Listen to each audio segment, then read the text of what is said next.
introduction of yet another video. What we got here? Well, I'll tell you what we got here.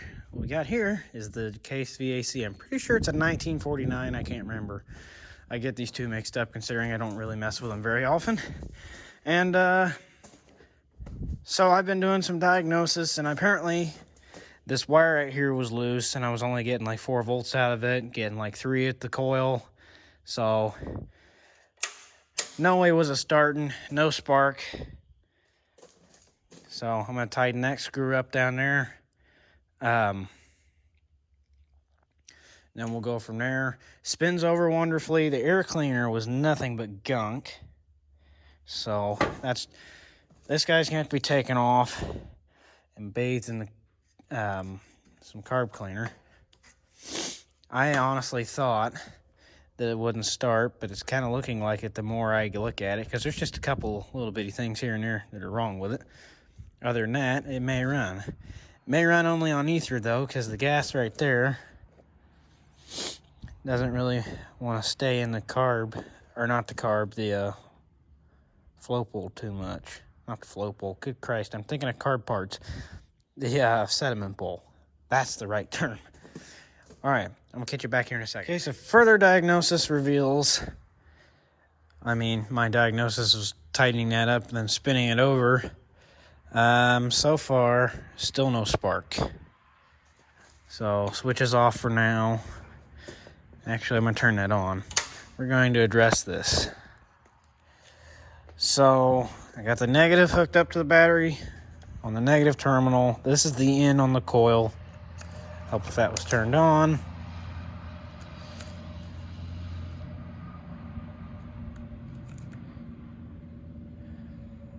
Okay, we have no voltage whatsoever coming through it. What happened?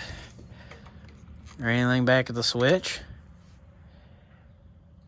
Yeah, we still have, it's 10. It's not satisfactory, but I think that's because I'm not rubbing the right spot with it. No, we're still getting 10. I think that switch might be bad. Because the in, what am I at battery-wise? That would give me improper results. Cruise control is failing miserably right now. Usually cruise control works wonderfully, but not today, I guess. Come on. Just got to figure out a way to get her to stick in there. For some reason, the cable's being a dickhead today, so moving on. Pulling the cables around. Give me a second. So we're getting voltage now because my negative was fighting me on cruise control. I got 10 volts roughly coming out the outside of the switch. Why? Because this battery's being a little discharged after cranking on it for a little bit. So we now have, come on, stay on there, 10 volts coming out of there. I think that switch eats up probably a little under half to a volt or so. That's a little much to my liking, but oh well. I think I'm gonna have to redo this. Let me touch those two together and see if I'm getting a reading. Okay, so I'm getting into the distributor here because I have checked everything, and that voltmeter, wherever it is not really the most reliable thing, but I've gotten everything to read 11 volts, 12 volts, respectively. So everything's getting juice. The question now lies, is it going from the coil through here, through the cap, to the rotor, and then to everything else, points and condenser? Because I got electrical current. Oh. Well, that would explain that then. That needs to go right there, and it needs to be screwed on. Yeah, that explains that then.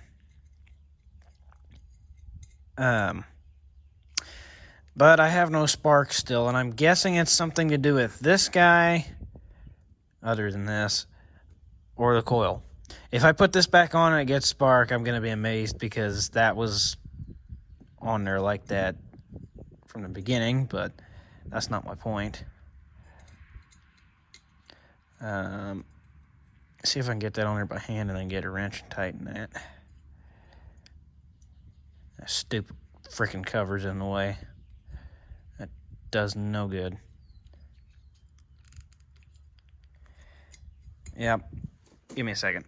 Okay, the culprit has been found. That's not... Yeah. That's not good. I am not sure what at all. Paint.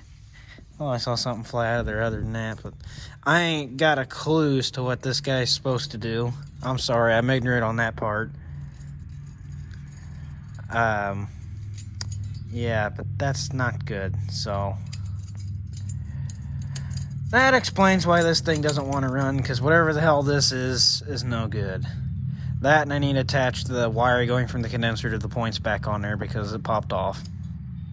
But I don't have a new one of those, and I'm pretty sure the auto parts store is closed right now because they're not considered an essential business in this time right now, but what are you going to do?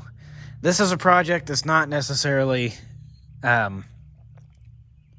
really making me want to get it running. It's just something it's on the back burner, and I might as well do it while I have nothing better to do. And the DC, I know for a fact, will not run, considering that I've cut wires on it when I was younger. Literally, I took a pair of kid scissors, came out there and cut it because I was a dumbass, and my dad should have beaten me for that, but oh well. Kid's gonna do what a kid's gonna do, eh? Yeah. It probably needs a whole new ignition anyways itself, but I have never seen this on a ignition system. I don't know if I could just straight bypass that or not. I think I'm going to go look on... Yeah, I can just bypass that because the DC's the same way. I'm going to go look on... Actually, I'm going to go look on a 770 real quick, because I want to make sure I'm not going to fry anything beyond belief here. I would assume that it goes straight from the coil to the, yeah, it just goes straight from the coil to the, why am I drawing a blank to that? I can think of every other freaking name, but I can't think of that. Okay, it's not coming to me. You guys know what it is, though. But it looks like I can just bypass that straight down there. So, that can disappear. Now, gotta put that back on and we'll see what happens. Okay, so I'm just gonna get a new distributor for it, considering this one. I mean, I'm sure some of you are looking at me and going, hey, you could clean that. Well, I could, but screws in there are basically stripped out because it's been cleaned so many times. The parts are definitely new in there, newish, since the last time it ran in 04. But I just don't see taking that apart as anything that's feasible because, like I said, the screws are stripped out. The one that adjusts it is pretty much ready to come. I mean, it doesn't look too bad right now, but it needs work. So I'm going to order a new one of those. I'm probably going to get online in an ordering fest tonight because I got a lot of stuff I need to order. These two haven't run since 2004, since my dad parked them. That, and add to the fact they've been sitting outside since 2011 after the tornado hit here and the shed got knocked over. And then 2017 or 18, we put this shed up. I think it was 17. So they've been sitting out in the open for 6 years. No cover whatsoever. And other than that, they never ran, never got cranked over. Batteries got taken out of them. And then I came along probably within those years and cut the wires on the ignition of that DC. Now that I think about it, that DC's actually sat outside longer than the VAC has, because the VAC used to sit in the old shop where the Supra's being worked on right now. And then the DC sat by the barn. So the DC's actually sat outside, excuse me, most of its life. And even then, when it was at my grandfather's, it sat outside then. So it's had a rough life ever since it was partially restored by my grandfather, as well as this one. But I'm just trying to keep the old gals running, so that one will be next if I get this one running and then I get a tank for it and put the sheet metal back on. So we'll go from there. Catch you guys in the next video. Enough rambling.